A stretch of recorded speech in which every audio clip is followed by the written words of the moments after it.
Hola a todas las chicas y chicos del sexto. Les habla la profesora Karina de Historia y quiero mandarle muchos saluditos y muchos besitos a cada uno de ustedes, ¿ya? Eh, Vamos a comenzar con lo que corresponde al segundo semestre también y a la segunda unidad que corresponde a las independencias tanto de América Latina como de Chile. Recordemos que tenemos que tener su cuaderno de historia para que anoten los títulos y algunas cositas, apuntes que puedan servirles para desarrollar la posterior guía que también les envié en el correo. ¿Ya? La unidad corresponde al proceso de independencia de América Latina y Chile. El título de esta clase, es Proceso de Independencia Latinoamericana y de Chile. Y vamos a trabajar dos objetivos. Así que esta clase va a ser un poquito más extensa, pero a la mitad tenemos un cortecito. Bueno, para que la podamos retomar un ratito más o al día siguiente. Ya no dejar pasar más de un día. El primer objetivo que vamos a ver es explicar los múltiples antecedentes de la independencia de las colonias americanas y reconocer la independencia de Chile, que se enmarca dentro de un proceso continental. ¿Qué quiero decir con esto? De que la independencia de Chile está también dentro, no fuimos el único país que nos quisimos independizar durante esos mismos años. Fueron muchos países más. Vamos a ver cuáles fueron de ellos, ¿ya? Y el segundo objetivo va a ser explicar el desarrollo del proceso de independencia de Chile. Ahí en la segunda parte vamos a explicar cómo se desarrolló este proceso hasta llegar a la independencia total que se dio en 1823. ¿Ya? Vamos a partir ahora con las independencias americanas. Lo primero, la independencia. En América fue un proceso que se dio a nivel continental. Esta respuesta es claramente sí. Se da dentro de un proceso continental, ya que durante el siglo XIX, como dice acá en el primer párrafo, transcurrieron una serie de hechos en América que dio paso a la emancipación política de estas colonias. ¿Qué quiere decir con emancipación política? Que los colonos, o sea, las colonias americanas se independizaron y querían desmarcarse de los europeos. Hablo de europeos en general porque no solamente son españoles, ¿ya? Vamos a ver cuáles son los otros. También, bueno, los historiadores explican que hay dos factores que están, o sea, hay dos causas de este proceso de independencia. Por un lado tenemos los antecedentes, o sea, las causas internas y también tenemos las causas externas, ¿ya? Que habían influido en este momento, que influyeron en este movimiento independentista. Observemos el siguiente mapa. Este mapa lo vamos a tratar de analizar en una próxima clase en línea. Acá salen las fechas de los países, los que están dentro de los colores azul, la gama de los colores azul, son las independencias tempranas. Nosotros estamos dentro de estas independencias tempranas, pero tampoco tan tempranas como en el caso de Estados Unidos, que es un azul más fuerte, y Haití. Haití, la independencia de Haití fue mucho antes de la de nosotros. Ellos empezaron ese proceso emancipatorio mucho antes. Y le vamos a dar un buen análisis.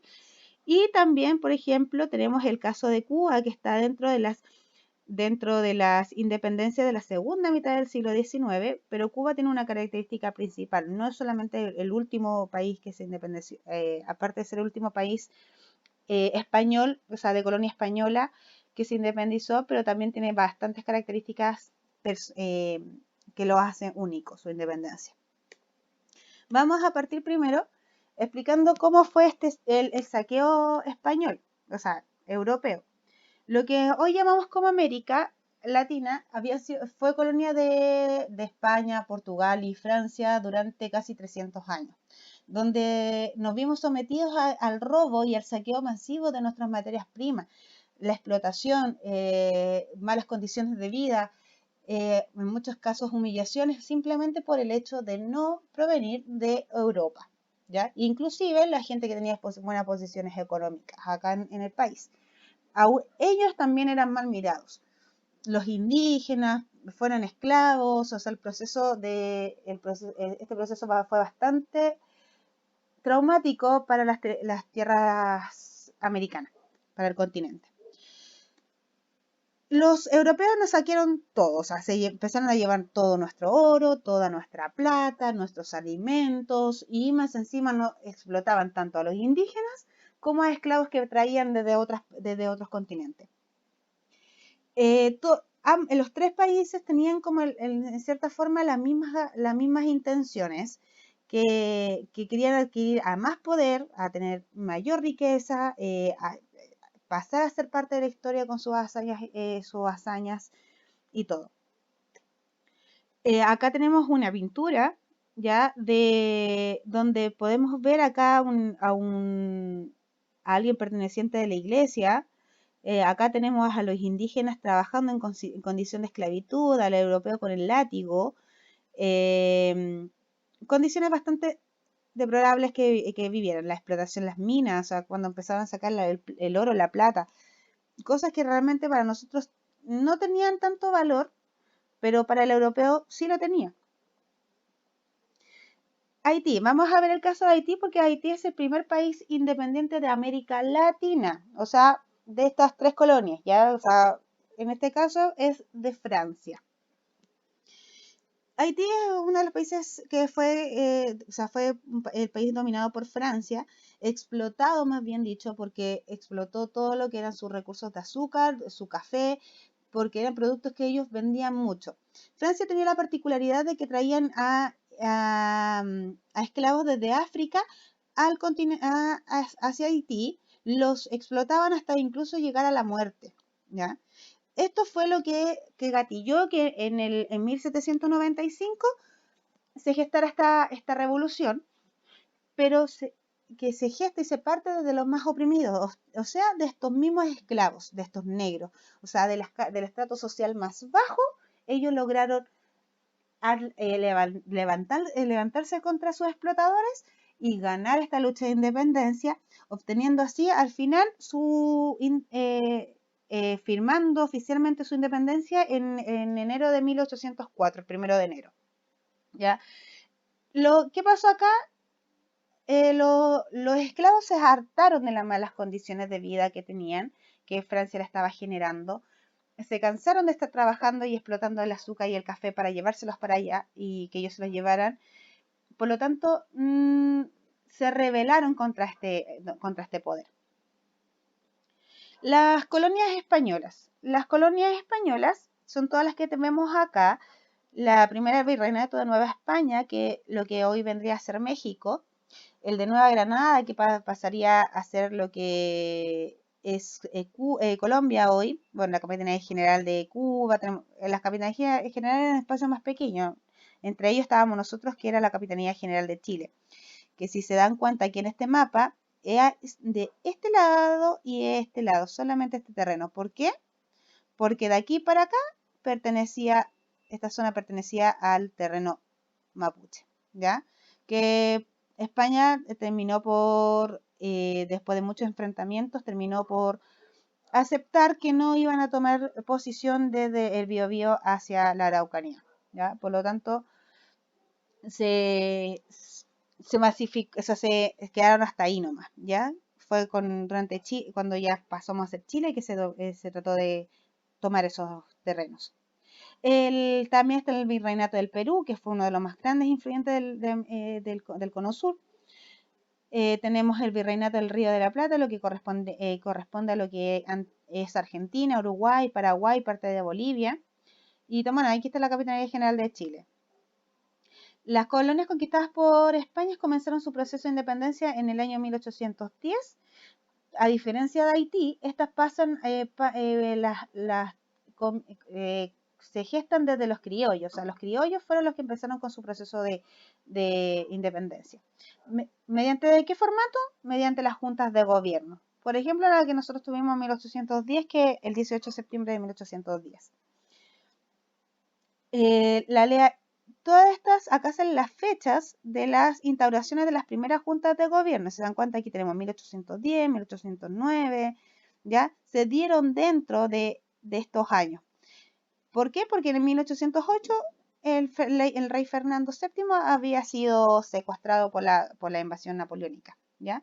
Desde 1810 en adelante se comenzó a gestar paulatinamente las independencias de las colonias. ¿Qué quiere decir paulatinamente?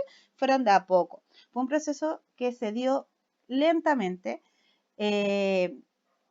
y que entre los años 1821 y 1822 las colonias terminaron por independizarse completamente de España. O sea, en algunos casos más de 10 años, ¿ya? En algunos países fue ese el ejemplo, es el caso. Como le había comentado al principio de la presentación, se divide en dos etapas, o sea, dos causas. Tenemos las causas externas y las causas internas. Vamos a ver las causas externas primero. Lo primero que tenemos que ver es que en estos años, durante el siglo, a finales del siglo XIX y comienzo del XX, claro, finales del XIX y comienzo del XX, las ideas de la ilustración estaban bastante fuertes. ¿Cuál era la idea de la ilustración y qué era la ilustración? Bueno, la ilustración simplemente era una corriente filosófica que se dio en muchas áreas, en las artes, en todo, en donde ya era, no, se pensaba y políticamente se decía de que no era justo tener que el poder solamente se concentrara en una sola persona, que en este caso era el rey, el monarca. Por eso que Francia, esta idea de la ilustración llevaron a Francia al proceso de la Revolución Francesa, muy conocida, que, bueno, esta pintura también es la más conocida de la Revolución, y todo bajo la idea y un lema de la libertad, la igualdad y la fraternidad, ¿ya? Otro punto que fue como causa externa fue la independencia de Estados Unidos en 1776, que se independizó, dejó de ser colonia inglesa. Un ejemplo de esto podemos ver la película Día de la Independencia, que es la clásica película yankee, donde pelean y los más vencedores y que salvan el mundo prácticamente son Estados Unidos. Y ellos, claro, pues logran su independencia a manos de la élite criolla, o sea, de la gente de lo mismo que los criollos de acá, los criollos ingleses, que eran ingleses nacidos en territorio americano. Ellos fueron un ejemplo y se empezaron a decir, oye, pero si Estados Unidos se independizó, nosotros también. Po. Eso empezaron a pensar más abajo los criollos latinos. La invasión napoleónica toma en 1808, tomó secuestrado al rey Fernando VII, dejando a su cargo a su hermano, Napoleón Bonaparte, deja a cargo a José Bonaparte, a cargo del reino de España, ¿ya? Las causas internas, primero tenemos el descontento criollo, ya que ellos tenían dinero, tenían un buen apellido, tenían un buen nombre, tenían igual una buena educación, pero no podían tener cargos políticos importantes porque habían nacido en territorio chileno, no eran españoles. Por lo tanto, no podían acceder a títulos importantes. Los problemas económicos también afectaron, ya que las decisiones que tomó la corona durante los últimos periodos no beneficiaban en absoluto a los comerciantes locales. Claro, porque lo único que querían vender eran a los españoles, por lo tanto los españoles nos saqueaban nuestros productos y los vendían al precio que ellos querían al resto del mundo, pero los productos que traían del resto del mundo a nosotros los vendían solamente ellos nos podían vender esos productos. Por lo tanto, los comerciantes locales no podían ir a buscar otros productos y traerlos a nuestro país. No podían hacer eso, era ilegal. Por lo tanto, los comerciantes y los burgueses estaban muy, muy descontentos. También pasa un proceso de identidad criolla, el hecho de que Estados Unidos se haya independizado y generó una identidad criolla, o sea, que, oye, nosotros también somos importantes.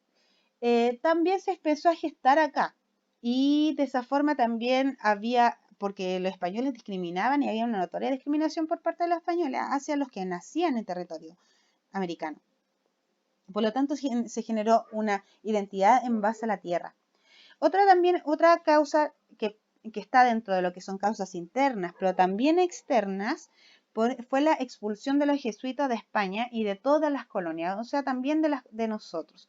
Esto se dio a finales del siglo XVIII, donde cuando el rey Carlos III lo exilió, pero eso dejó una huella bastante grande también en las colonias americanas, porque los jesuitas se caracterizaban por ser católicos, pero siempre estuvieron del lado de los más oprimidos, del pueblo, de los pobres, de los esclavos. Siempre fueron ellos los que apoyaron, los únicos de la iglesia que apoyaban eh, el hecho de que tuvieran más dignidad la gente, hasta el día de hoy, ¿ya? Porque, y en este tiempo, Carlos III los exilió de todas las colonias españolas y de España, ya que ellos habían apoyado un motín. Un motín es un pequeño alzamiento de personas, que este motín era porque la gente estaba pasando hambre, en realidad, y más encima al rey se le ocurrió subir el precio del pan. Pero el rey no dijo que había sido por esa razón, sino que había sido por otros motivos. Lamentablemente este motín solamente trajo heridos y muertos para el lado de para la gente del pueblo, ya que el rey sacó a su milicia y los mandó a disparar solamente. Entonces los jesuitas después de ese acto fueron exiliados como prácticamente traidores de la corona, siendo que no eran así. Acá se ven algunas imágenes de los jesuitas diciendo, o sea, prácticamente se ven ahí como un poco angustiados de la situación, que ya no los querían y los estaban echando de sus tierras, de sus lugares. La independencia de Cuba. La independencia de Cuba tiene unas características bien particulares que igual encuentro necesario que la destaquemos. La primera, tema que es bastante fundamental es que la independencia cubana es conocida como la última guerra de independencia de España. ¿Por qué? Porque Cuba fue el último país de independizarse del Imperio Español. El conflicto se inicia en 1895, el 24 de febrero, llamado el Grito de Baire, ¿ya? Y finalizó en 1898 gracias a que Estados Unidos entra en el conflicto y ayuda así a derrotar a los españoles. ¿Qué pasa después de eso? Obviamente, como sabemos, Estados Unidos jamás da punta sin hilo y en este caso instauraron un sistema de gobierno que los privilegiaba a ellos. O sea, en cierta forma instauraron un sistema de gobierno en un país muy lejano al propio, eh, casi con una diferencia de 100 años de independencia de más de 100 años de independencia entre el uno y el otro. ¿Y qué es lo que pasó? Instauraron este sistema, llaman así, ponen como a cargo del gobierno, que era Estrada Palma, cubano, pero por dentro los que administraban y mandaban en el país seguía siendo Estados Unidos. Por lo tanto, esta primera etapa se llama primera ocupación de Estados Unidos en España, ¿ya? Pero en 1906, o sea, hay un nuevo levantamiento desde el pueblo y como para evitar una nueva guerra civil, evitar esta guerra civil que era inminente, Estrada Palma, que es el personaje que tenemos acá, llama nuevamente a Estados Unidos para que haga una nueva intervención militar, ¿ya? Pasando así a la segunda ocupación estadounidense en Cuba, ¿ya? Por eso yo le puse como título La desgracia de Cuba. Esto duró, esta segunda ocupación duró hasta el 1 de enero de 1959, cuando Fidel Castro, que es el personaje que vemos acá, encabezó un movimiento de izquierda al ejército rebelde a ingresar de forma victoriosa a Santiago de Cuba y por lo tanto destierran y sacan del poder a este personaje que está aquí, que es Batista, que dejó la pura embarrada y después se fue a Estados Unidos, arrancó a Estados Unidos, dando así inicio a una verdadera autonomía por parte de Cuba, ¿ya? Esta imagen que vemos acá, en esta partecita que no se ve muy bien, pero hay una niñita que tiene una bandera, una cinta que dice Cuba, y que por un lado está este yanqui con cara de malvado y perverso, hostigando y maltratando y teniendo en su poder a otros niños, ¿ya? Esto quiere decir que de esta forma nos veía Estados Unidos a nosotros, a Cuba. Ese era el reflejo que mostraba a la humanidad, o sea, Estados Unidos te ayuda, te coopera, pero finalmente te mantiene sometido. Por lo tanto, Cuba jamás tuvo una verdadera autonomía hasta la Revolución Cubana que se dio en 1959. Por lo primero fue el dominio de los españoles y luego el de los estadounidenses y en dos ocasiones, ya en las dos ocupaciones estadounidenses. Y también no debemos destacar que los más privilegiados también tenían sus propios intereses, ¿ya? Las colonias portuguesas. ¿Cuál era la colonia portuguesa acá en América? Brasil. Era la única. Pero a diferencia, Portugal se vio también amenazado por la invasión napoleónica, pero a diferencia de España, ellos en 1808, la familia real y toda la familia, o sea, la aristocracia, todos los más altos cargos y la gente más importante de Portugal, migraron hacia Brasil, que en ese momento era colonia simplemente, y por lo tanto se transformó, Brasil pasó de ser una una simple colonia, pasó a ser la metrópolis. Esto generó bastantes conflictos entre Portugal y Brasil entre el año 1821 y 1824. La reina de Portugal, que era la reina de ese entonces, la reina María la Piadosa, que el mismo nombre dice su característica, igual fue una buena reina. Pero por el otro lado, en Brasil también mantuvieron la situación de esclavismo, durante muchos, muchos, muchos años. ¿Cómo podemos ver ese ejemplo? Hay series brasileñas que muestran la etapa donde en Brasil la esclavitud era legal, ¿ya? Por ejemplo, Chica da Silva, que es su mamá, lo más probable es que las conozcan. Hacia la independencia de Brasil. Brasil, a diferencia de los restos del país, del continente, su proceso de independencia fue diferente porque fue pacífico en cierta forma. De hecho, fue dirigido por un miembro de la familia real, por lo tanto, Brasil se le da la independencia se le da la independencia a Brasil, queda un monarca a cargo, no se elige ni un presidente ni nadie, sino que es un monarca. Por lo tanto, instauran un sistema igual que en Portugal, pero en Brasil, que duró hasta 1889, ¿ya? La proclamación de la independencia, que se dio sumamente pacífica, fue en 1822. Por lo tanto, desde el 22 hasta el 89, durante todo ese periodo Brasil fue gobernado bajo un mismo sistema de monárquico, pero en este caso independiente, brasileño. Ellos tuvieron rey, un monarca.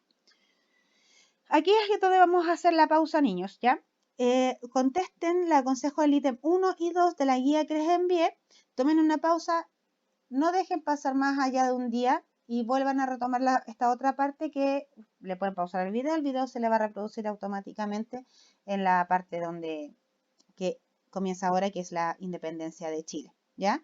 Y ahí pueden terminar la guía completa. Así que traten, para no perder el hilo, traten de no demorarse, de no ser más allá de un día, ¿ya? La independencia de Chile. Aquí lo vamos a hacer un poquito más cortito porque ya sabemos los antecedentes, las causas externas e internas que también son las mismas de acá del territorio. A modo de contexto, la guerra de independencia se desarrolló dentro de un contexto de las independencias americanas. ¿Ya? Recordemos nuevamente que Chile es uno de los tantos países que se independizó durante este periodo. Tenemos los clásicos personajes, al rey Fernando, y tenemos a Napoleón Bonaparte por el otro. En Chile, específicamente, realizamos nuestra primera junta de gobierno el 18 de septiembre de 1810, en donde se da inicio a este proceso independentista. Bueno, por eso nosotros celebramos en las fiestas patrias, que ahora vienen próximas, ya no nos queda nada. Nosotros no celebramos la independencia de Chile, sino que celebramos el inicio del proceso independentista. ¿Por qué? Porque aquí se formó la primera Junta Nacional de Gobierno, donde se determinó de que se iba a mantener la lealtad al rey Fernando VII claramente. El naciente patriotismo local pronto comenzó a radicar un proceso tomándose una serie de medidas. ¿Ya? Acá tenemos a José Miguel Carrera, quien apelaba y peleó, era uno de los más radicales de la época, porque quería la independencia definitiva de la metrópolis. Él no quería que la primera junta de gobierno se le jurara lealtad al rey Fernando. No. Quería que Chile pasara a ser un país independiente y republicano de un día para otro. Él quería eso. Por lo tanto, durante este periodo empezaron a surgir los primeros emblemas patrios, que ahí tenemos la bandera, acá abajito la bandera, el escudo nacional. También tenemos acá está el reglamento constitucional provisorio del pueblo chileno. Y acá en esta parte una de las construcciones, que es la Biblioteca Nacional, que se encuentra saliendo del metro Universidad de Santa Lucía. Ustedes salen y se van a encontrar con la Biblioteca Nacional, el Instituto Nacional y en sí otras obras más. ¿Ya? Muchas de ellas creadas impulsadas por José Miguel Carrera. ¿Cómo logramos la independencia? En términos cronológicos, el proceso terminó en 1818 cuando se firma el Acta de Independencia. Acá está la carta, no encontré ninguna imagen donde la pudiéramos ver más clara, pero esta carta acá abajo sale la firma de Bernardo O'Higgins. Por lo tanto, quien quedó a cargo ahí en esa fecha fue Bernardo O'Higgins. Bueno, se inicia como las peleas, como los conflictos en 1811, primero con Tomás Figueroa, que es el personaje que está acá, y luego terminan de pasar en 1826 por el combate Bellavista, liderado por Ramón Freire en Chiloé, ¿ya? Pero nosotros vamos a dividir el proceso de la independencia, se divide en 3 etapas, ¿ya? Vamos a partir por la primera, que es la Patria Vieja, que da desde 1810 a 1814. ¿Qué pasó durante este periodo? Se instaura el 18 de septiembre de 1810, se instaura la primera junta de gobierno, que si bien se juró lealtad al rey Fernando VII, poco a poco empezaron a surgir posturas un poquito más radicales, ¿ya? Que promovían la independencia absoluta. ¿Ya? Acá tenemos la bandera y acá tenemos nuestro emblema, lo que fue nuestro primer escudo, se podría decir. Este periodo se caracterizó porque se propagó este discurso nacional donde nos veíamos a Chile como un país independiente más que como simplemente una colonia de España. También hubieron rencillas entre grandes personajes que fue José Miguel Carrera, que lo vimos anteriormente, y Bernardo O'Higgins, que es muy conocido, de cómo ejecutar este proceso de independencia, porque ambos querían ser independientes, pero Carrera era más extremista y Bernardo O'Higgins quería un poquito más pausadas las cosas. Pero ambos quedaron de acuerdo en que era necesario crear una milicia netamente, o sea, chilena, para poder el día de mañana lograr tener una independencia total. Aquí en este proceso es cuando se forman 2 bandos. Por un lado tenemos los patriotas, que correspondían a los que estaban a favor de que Chile fuera un país independiente, republicano, en base a nosotros mismos, y que los criollos pudieran optar a cargos más importantes, y en fin.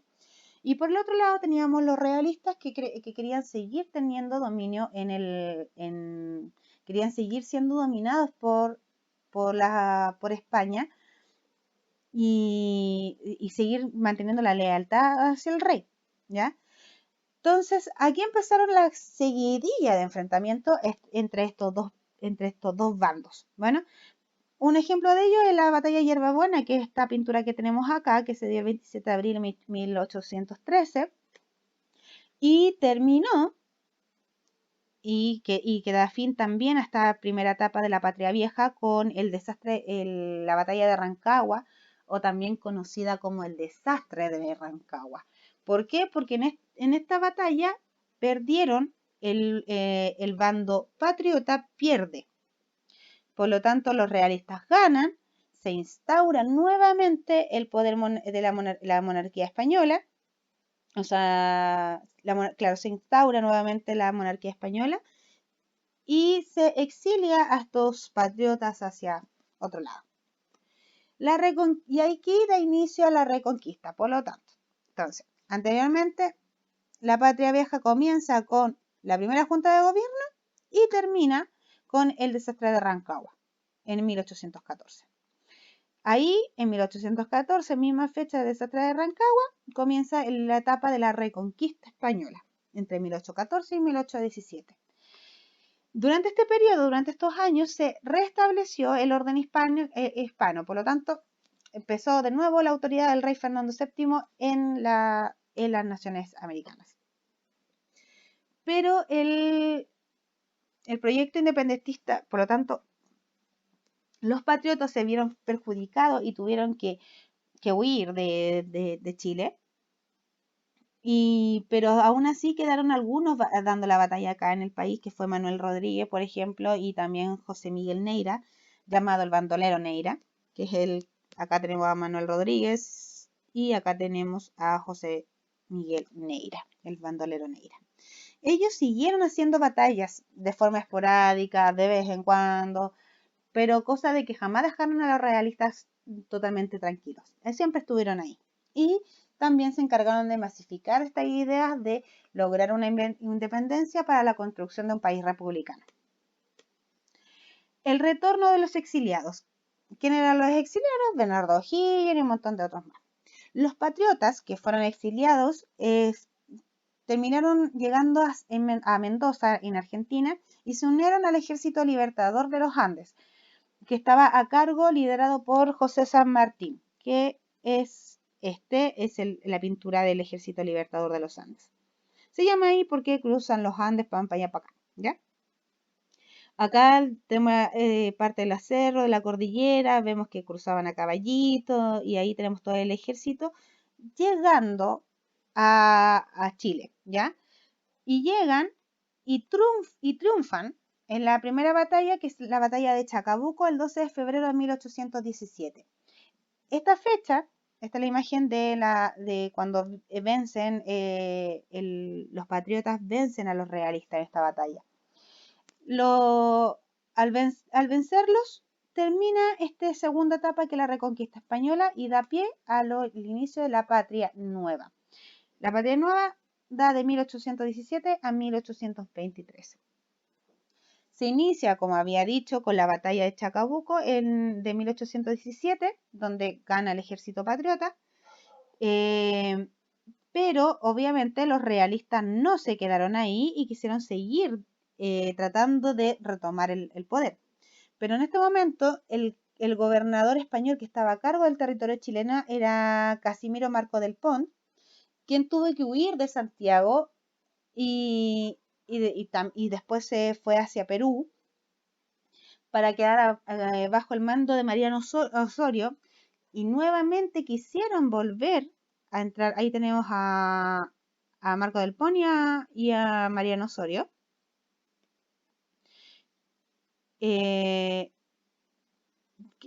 Por lo tanto, el ejército realista siguió insistiendo en retomar a Chile como país, como colonia. Por lo tanto, ellos avanzaron y, si bien perdieron en la batalla de Cancha Rayada, el ejército patriota pierde en la batalla de Cancha Rayada, pero después se logran reagrupar el 5 de abril. Ya. Acá tenemos la batalla de Cancha Rayada, fue el 19 de marzo de 1818.